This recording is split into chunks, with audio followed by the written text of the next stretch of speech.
Michaung വെള്ളപ്പൊക്കം ജനങ്ങൾ നികുതി അടയ്ക്കുന്നത് വെള്ളത്തിൽ മുങ്ങാനോ എന്ന് നടൻ വിശാൽ.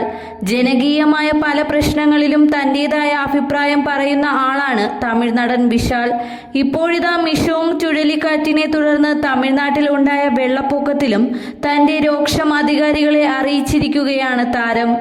സോഷ്യൽ മീഡിയയിലൂടെയാണ് വിശാൽ പ്രതികരിച്ചത്.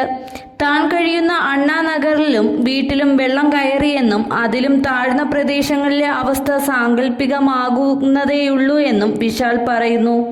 താൻ പറയുന്നത് രാഷ്ട്രീയമല്ലെന്നും വെള്ളപ്പൊക്കം എന്ന പ്രശ്നത്തെക്കുറിച്ചാണ് സംസാരിക്കുന്നതിനും പറഞ്ഞ വിശാൽ എന്തിനാണ് നികുതി അടയ്ക്കുന്നതെന്ന് ജനങ്ങളെ കൊണ്ട് ചോദിപ്പിക്കരുതെന്നും വ്യക്തമാക്കി. സ്ഥലം മേയറെയും പേരെടുത്ത് പറഞ്ഞാണ് വിശാലിന്റെ വിമർശനം. പ്രിയപ്പെട്ട ചെന്നൈ മേയർ പ്രിയരാജനും കോർപ്പറേഷനിലെ മറ്റെല്ലാ ഉദ്യോഗസ്ഥരും അറിയാൻ, നിങ്ങളെല്ലാവരും നിങ്ങളുടെ കുടുംബങ്ങളോടൊപ്പം സുരക്ഷിതരാണെന്ന് വിശ്വസിക്കുന്നു. നിങ്ങളുടെ വീടുകളിലേക്ക് അടുക്കുവെള്ളം കയറിയിട്ടില്ലെന്നും ഭക്ഷണത്തിനും വൈദ്യുതിക്കും തടസ്സങ്ങൾ ഇല്ല എന്നും പ്രതീക്ഷിക്കുന്നു. ഒരു വോട്ടർ എന്ന നിലയിൽ അന്വേഷിച്ചതാണ് എന്നിങ്ങനെ അധികാരികൾക്ക് കുറുക്കിക്കൊള്ളുന്ന രീതിയിലാണ് വിശാലിന്റെ പോസ്റ്റ്.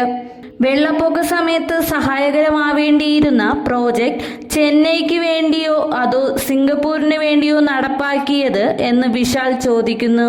2015 രക്ഷാപ്രവർത്തനവുമായി ഞങ്ങളെല്ലാം തെരുവിൽ ഇറങ്ങിയിരുന്നു. 8 വർഷത്തിനപ്പുറം അതിലും മോശം അവസ്ഥ കാണുന്നത് വളരെ ഖേദകരമാണെന്നും വിശാൽ പറയുന്നു. ഈ വെള്ളപ്പൊക്ക സമയത്തും ഭക്ഷണവും വെള്ളവുമായി ഞങ്ങൾ ഇറങ്ങുന്നുണ്ട്. എല്ലാ മണ്ഡലങ്ങളിലെയും MLA മാരെ രക്ഷാപ്രവർത്തന രംഗത്ത് സജീവമായി കാണണമെന്നും വിശാൽ പറയുന്നു.